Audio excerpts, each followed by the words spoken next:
In Smash, two of the most often talked about concepts are reads and adaptation. Very frequently, this is described as a rock, paper, scissors like interaction. However, there are a lot of players that don't agree with this description, thinking that it's too simple to describe a game as complex as Smash. For example, in regular rock, paper, scissors, there are literally three options, and each option beats one and loses to the other. Not only that, but also every option has the same reward. You either win or lose the game based off if you pick the correct option or not. However, in Smash, there are almost countless different options you can pick, especially when you factor things in like slight timing differences or drift. Also, every move's risk reward is different not only based off the move you're using, but also the character you're fighting against.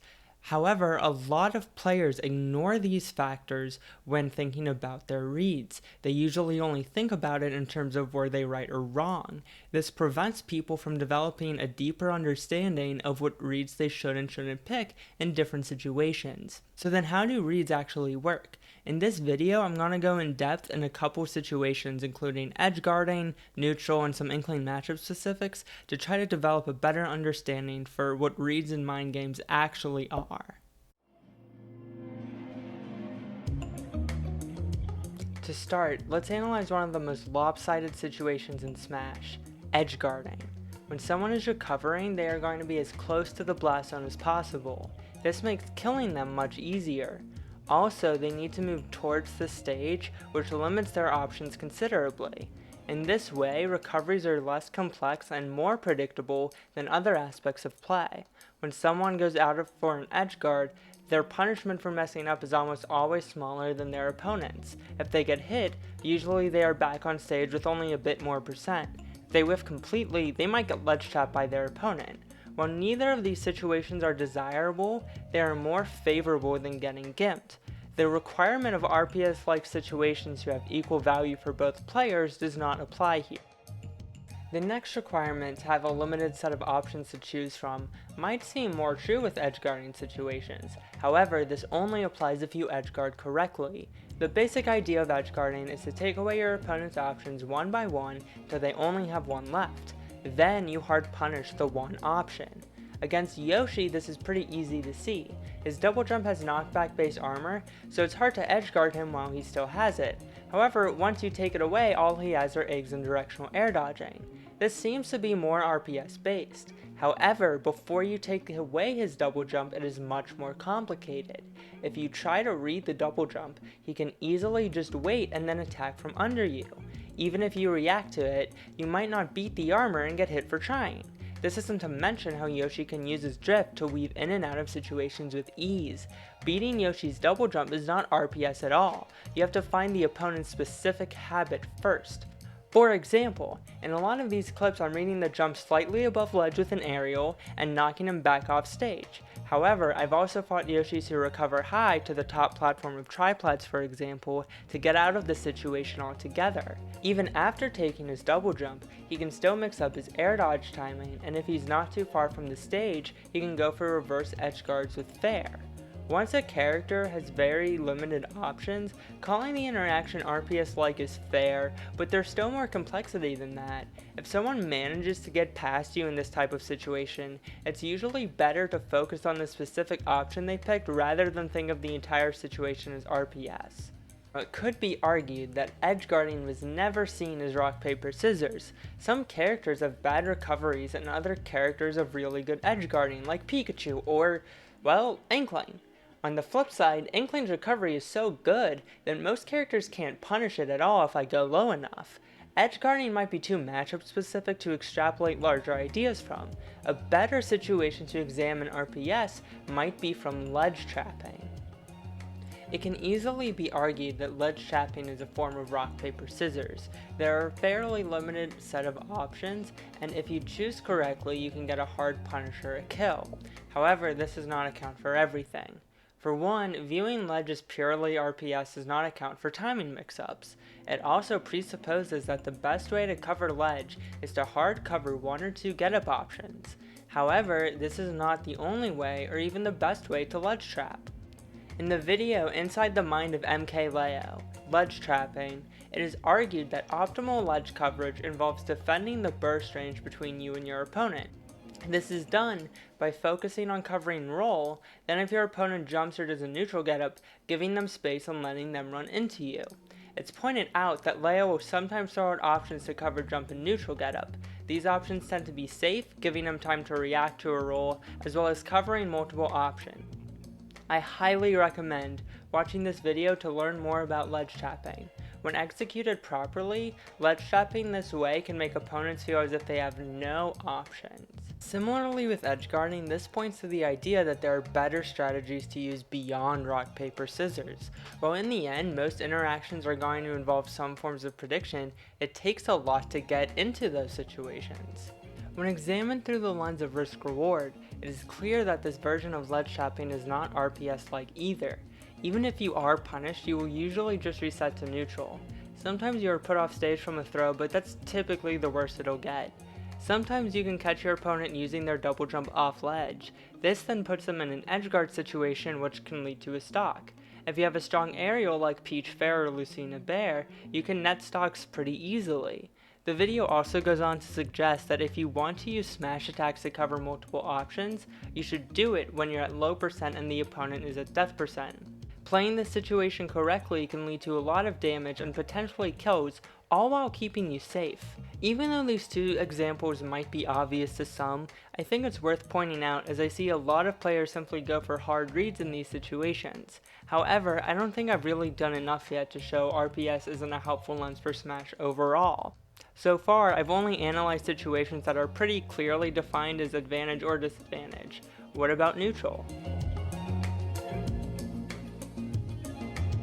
In neutral, each character's access to all of their options and positioning is equal. It would seem like RPS is a fitting analogy for neutral interactions. You either pick an option that beats your opponents or vice versa. But, as you might expect, I don't agree with this argument. First of all, neutral has significantly more options than RPS. A typical Smash character has 3 tilts, 4 aerials, 4 specials, 3 smash attacks, a jab.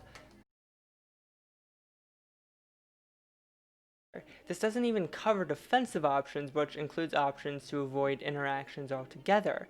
For example, Sonic is the fastest character in the game, and also known for being extremely campy. While there are many reasons for this, one of them is that Sonic can literally run away from all his opponent's options.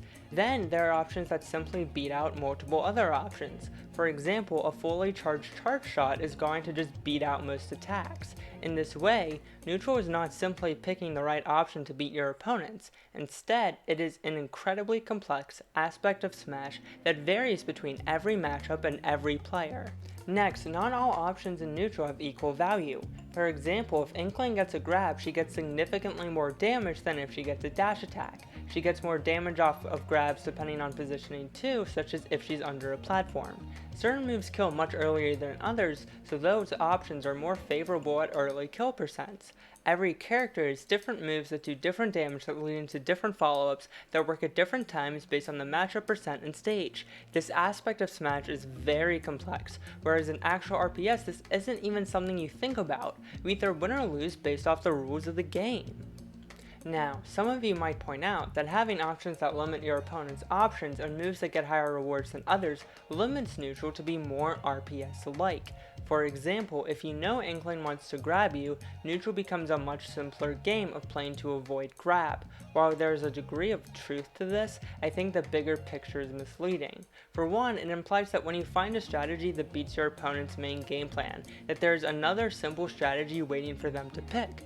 Platform camping and Inkling? Better hope they don't pick scissors. The worst manifestation of this comes in the reply "just adapt" whenever someone is frustrated. Telling someone to just adapt implies that the matchup doesn't matter at all, the factors inside the game don't matter, you just need to get better at RPS. While I do believe that at most levels of play, one can find new strategies and options to beat their opponent, for some characters and matchups that is just straight up harder to do.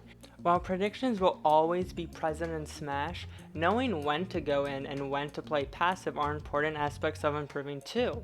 Otherwise, you can go after options that you simply cannot beat while giving up free neutral wins, and not focusing on situations that you can actually win. To examine this idea of specifics further, I want to show certain options Inkling has and how to deal with them. One situation Inkling can take heavy advantage of is tech chasing. Because of Inkling's roller, down smash, and general mobility, she can get a lot off of reading your tech. Roller is an especially good tool as it covers multiple options and can lead to a huge punish or kill. Commonly, when told about the Inkling matchup, players are told to miss attack on purpose or to roll in. However, Inkling can still get a lot off a jab lock and they can read your roll in too. A better option is after you get hit, DI up to avoid the tech situation altogether. While Inkling can technically read this with an anti-air, her anti-air game is far less consistent and deadly than her tech chasing. One important aspect of this is learning what moves will put you in a tech without proper DI. Her forward throw can become a tech situation at 0, whereas her bair and nair send into techs around 50 to 70%. While in some cases DIing up won't always prevent the tech situation, it will shorten the percent range considerably. In this way, learning a matchup isn't simply about learning various mix-ups, it's also about learning options that are simply better. Another aspect of learning matchups is learning how to beat out certain options. Inkling's bair is one of the best in the game. It's disjointed, has good horizontal range, and can be a combo starter. A lot of people struggle to deal with it. One really good option is to hit Inkling when she's jumping. Bair is a much better move when landing than rising, so hitting her while she's jumping is a good way to counteract it. When you learn to call Inkling's jump out, it does not simply let you win a predictive RPS situation. It can also change how the matchup is played, as you prevent her from jumping at all and you force her to play completely differently. More generally, one really good strategy against Inkling is platform camping. She gets a lot off of grounded whiff punishes or walling people out. When you platform camp, you force her to use aerials in situations that are harder to hit. Also, she doesn't get as much off of them because she typically likes landing aerials. You can also avoid her grab and roller altogether. Beyond simply trying to play better RPS against her grab and roller, you can jump away and avoid the situation altogether. Hopefully, by examining how these specific theories work in the Inkling matchup, you can see how you can apply it to other matchups as well.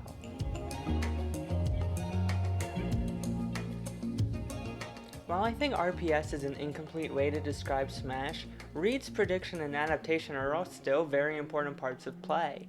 3 different types of reads people can go for are habit, matchup, and situation based. This isn't meant to be exhaustive, but it's a good start. Matchup and situational is basically what I've been talking about in this video already, so let's look in habit. Habits are explicit behaviors the opponent has chosen throughout a set. For example, my opponent has used his double jump very frequently, so I started to call it out more and more. This is pretty common knowledge, but I do think it's worth noting that a lot of issues players have are when they go for reads that aren't based on habit. If I went for this double jump read without knowing pretty confidently it would work, I would put myself in a really bad position. This is also why situational awareness is important. If you play situations right, you are usually going to remain pretty safe. For me, when I started thinking of these situations in more static ways, it allowed me to grow my reads from there. If I'm protecting space on ledge and the opponent refuses to move forward, I can go for a punish once I'm fairly certain of their habit. In this way, having a solid understanding of situations not only makes adapting a habits much easier, but also forces opponents into more limited options, which can lead to worse habits. Understanding situations can also help you focus where you need to adapt. If you're only concerned about the last read during an edgeguard because that's what killed you, you aren't thinking enough about what's taking all of your options away. If you keep dying to the same move, recognizing that it's only being used when you're at a certain percent can help you to avoid it. Reads are not simply a true or false question. Exploring the depth of different types of reads can make you a much better player. Hopefully at this point you've developed a more complex understanding of Smash interactions beyond just simple rock, paper, scissors. Even though rock, paper, scissors interactions can happen from time to time, it's typically pretty rare, and there's a lot of steps to get into those situations in the first place. Even when you are in those situations, they heavily favor one player over the other. That being said, because of all of this, this also means that there's a lot of different things you can improve on in Smash. Understanding set play is a really important aspect of changing this mentality that every interaction is just a guessing game.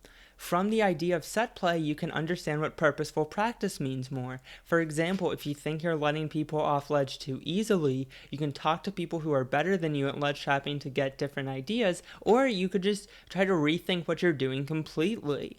Now, I've heard a lot of players, including myself at one point, who think that improving at Smash is a means of understanding things you think of as like fixed situations and then destroying that understanding so that you have more freedom to pick the correct option more. This is because, in their mind, you are limiting yourself by viewing options this statically, and if you really want to adapt to the nuance of every player, you need to be open to every single option. This is not correct because most players view reads as either right or wrong and they just want to improve those reads, but everyone is going to be wrong sometimes. Accepting the complexity of Smash allows you to improve much more, and it is much more important than being open to any possibility. Some possibilities are just bad.